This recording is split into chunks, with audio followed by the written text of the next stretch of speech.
Hai guys, apa kabar semuanya? Pastinya baik semua dong.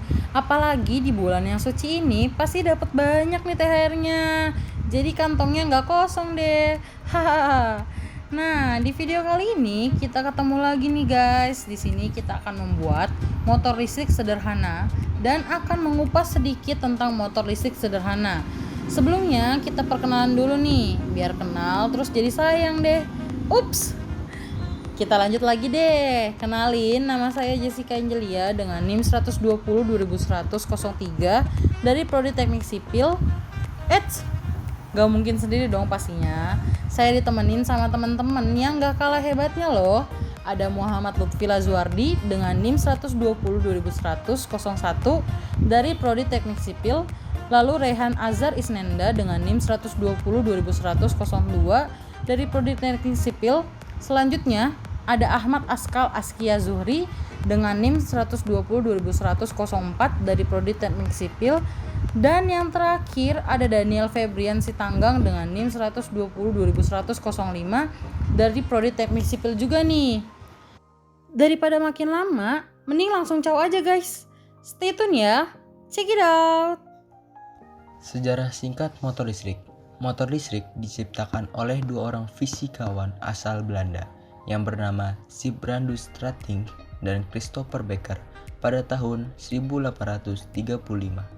Lalu pada tahun 1911 peluncuran motor listrik pertama kali dilaksanakan dan sejak saat itu banyak peneliti yang mengembangkan prinsip kerja motor listrik. Manfaat motor listrik. Motor listrik mampu mengubah energi listrik menjadi energi mekanik. Terciptanya motor listrik membawa perubahan besar pada bidang transportasi dan industri di dunia modernisasi. Alat ini membantu manusia agar dapat berinovasi, berkreasi, dan efisiensi dalam segala bidang kehidupan. Desain dan bahan. Alat dan bahan pada RBL kali ini adalah yang pertama kabel magnet atau tembaga kabel. Yang kedua, tabung dari kertas untuk membentuk kumparan. Yang ketiga, gelas plastik. 4 magnet, 5 baterai, 6 perekat, 7 gunting, 8 paku payung, dan yang terakhir adalah amplas. Di sini kami memakai alat dan bahan bekas, karena itu desain kami terlihat sederhana, tetapi cukup untuk mendemonstrasikan RBL yang kami buat.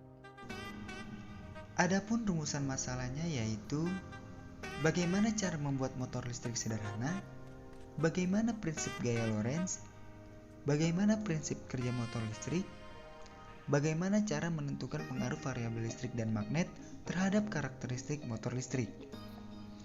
Dan adapun tujuannya yaitu untuk membuat motor listrik sederhana, untuk membuat prinsip gaya Lorentz, untuk memahami prinsip kerja motor listrik, dan untuk menentukan pengaruh variabel listrik dan magnet terhadap karakteristik motor listrik.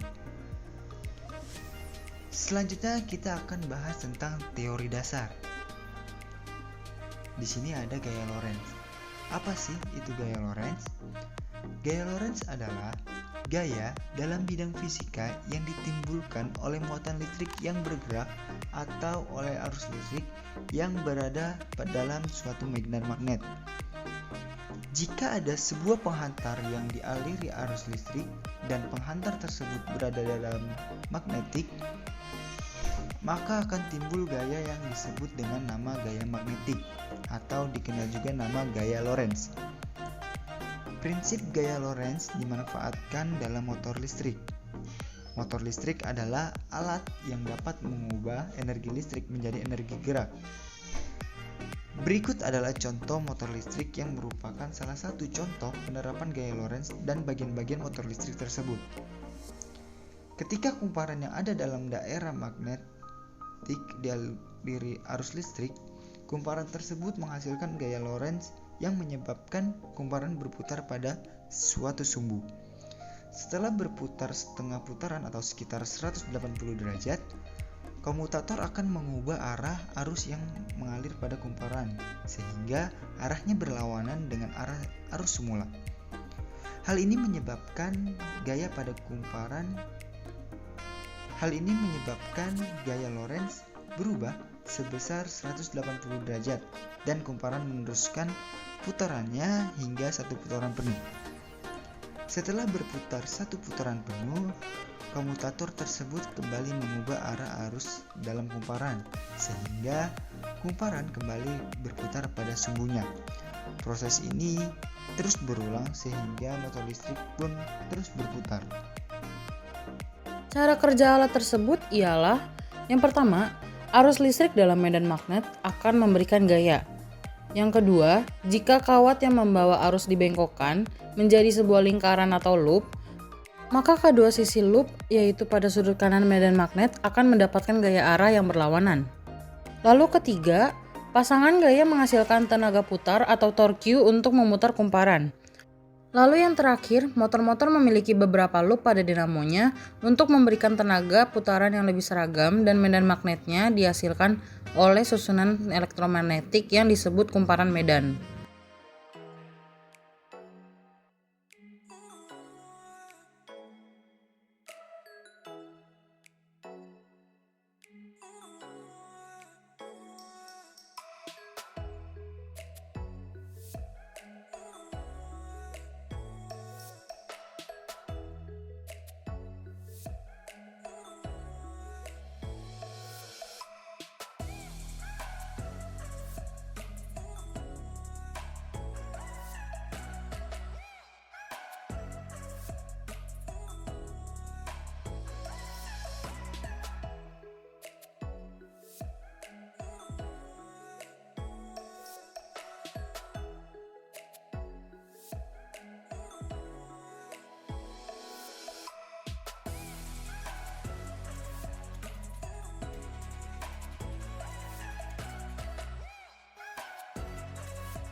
Perhitungan berdasarkan teori. Motor listrik ini secara teoritis menggunakan beberapa prinsip. Yang pertama adalah prinsip gaya Lorentz. Sebagaimana yang telah dijelaskan sebelumnya, gaya Lorentz terjadi karena kumparan dialiri arus listrik dan ditempatkan pada daerah yang dipengaruhi oleh medan magnet. Berdasarkan rumus gaya Lorentz yaitu F sama dengan ILB sin theta. Gaya Lorentz dipengaruhi oleh besar arus, panjang kawat, besar medan magnet, dan perubahan sudut antara medan magnet dan kawat. Gaya Lorentz ini juga yang menyebabkan kumparan dapat berputar, sehingga terdapat momen putar pada kumparan yang dirumuskan sebagai torso sama dengan Fs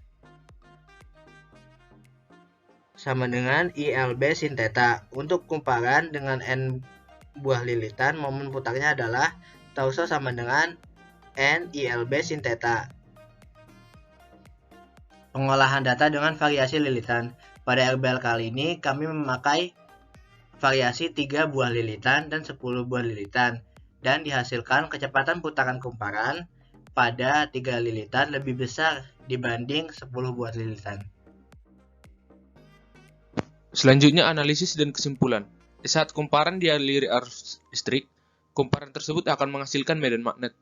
Kemudian magnet diletakkan di dekat kumparan yang dialiri arus listrik, sehingga terjadi perbedaan gaya antara kumparan dan magnet yang menyebabkan munculnya gaya Lorentz.